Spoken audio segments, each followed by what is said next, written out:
Pernahkah kalian melihat seseorang yang datang ke tanah rantau tanpa alas kaki, hanya bermodal satu baju di badan? Namun, dalam 2 dekade, berubah menjadi pemilik dinasti bisnis dengan aset triliunan. Ini bukan sihir, bukan pula pesugihan. Di balik tembok pecinan, ada sebuah kode etik rahasia yang diturunkan antar generasi yang jarang sekali dibocorkan kepada orang luar. Hari ini, kita akan membongkar strategi mental dan finansial yang digunakan 1% orang Cina untuk meruntuhkan tembok kemiskinan dan membangun tahta konglomerat. Siapkan catatan, karena rahasia ini akan mengubah cara pandangmu terhadap uang selamanya. Selamat datang di channel kami, ruang di mana kita membedah filosofi sukses dan strategi hidup yang tidak pernah diajarkan di bangku sekolah. Sebelum kita menyelami lebih dalam 5 bab rahasia transformasi nasib ini, saya ingin mengajak kalian untuk menjadi bagian dari komunitas positif ini. Dukungan kalian sangat berarti untuk penyebaran edukasi finansial ini. Silahkan tekan tombol subscribe, klik ikon lonceng, dan berikan like pada video ini sebagai bentuk apresiasi atas ilmu yang akan kita pelajari bersama. Mari kita bangun masa depan yang lebih mapan mulai dari detik ini. Dalam budaya Cina, ada satu istilah yang menjadi pondasi dasar setiap kesuksesan, Qi Ku, atau secara harfiah berarti makan pahit. Bagi mereka, hidup adalah sebuah urutan rasa, dan jika Anda ingin merasakan manis di hari tua, Anda harus menghabiskan seluruh jatah rasa pahit Anda di masa muda. Banyak orang gagal kaya karena mereka tidak tahan makan pahit. Begitu menerima gaji pertama, mereka langsung membeli ponsel terbaru, cicilan motor, atau pakaian bermerek demi pengakuan sosial. Namun, seorang calon konglomerat Cina berpikir sebaliknya. Mereka akan menekan ego dan standar hidup hingga titik nadir. Mereka rela tinggal di ruko sempit yang merangkap gudang, tidur di atas kardus, dan makan hanya dengan bubur tawar dengan sedikit kecap setiap hari, demi menyisihkan setiap sen modal. Bagi mereka, penderitaan fisik adalah bentuk latihan mental.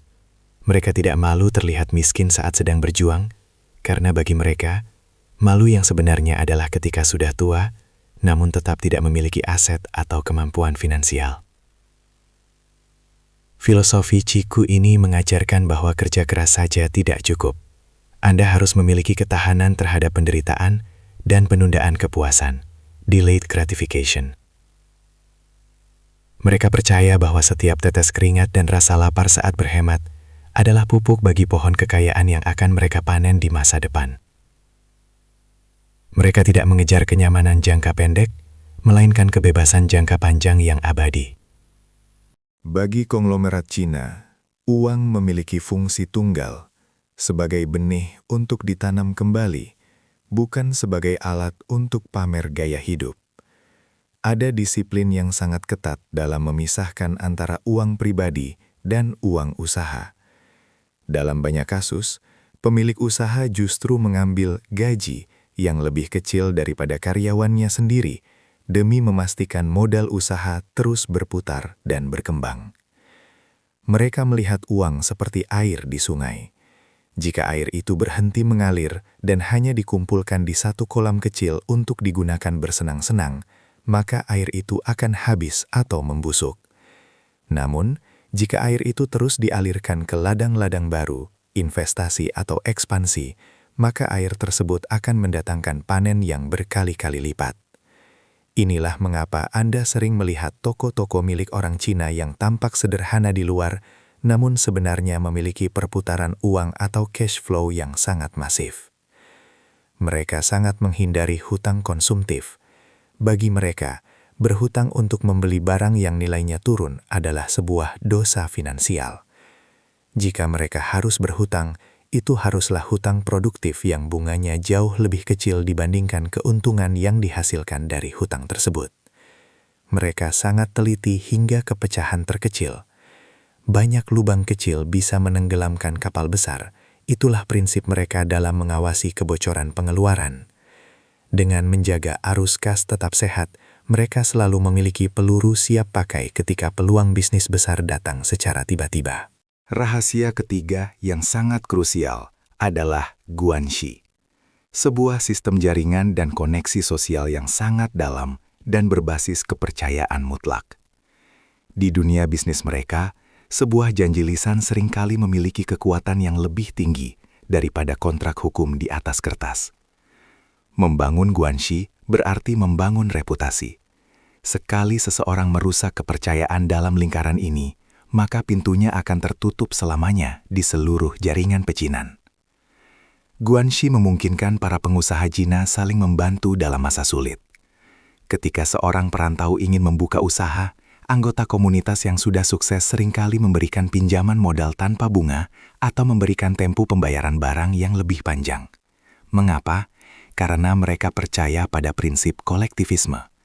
Jika satu orang sukses, maka komunitas tersebut secara keseluruhan akan menjadi lebih kuat. Namun, guanxi bukan sekedar nepotisme. Ini adalah tentang simbiosis mutualisme. Mereka membangun hubungan baik jauh sebelum mereka membutuhkan bantuan. Mereka sering mengadakan jamuan makan, memberi hadiah pada hari raya, atau membantu urusan pribadi rekan bisnis tanpa diminta.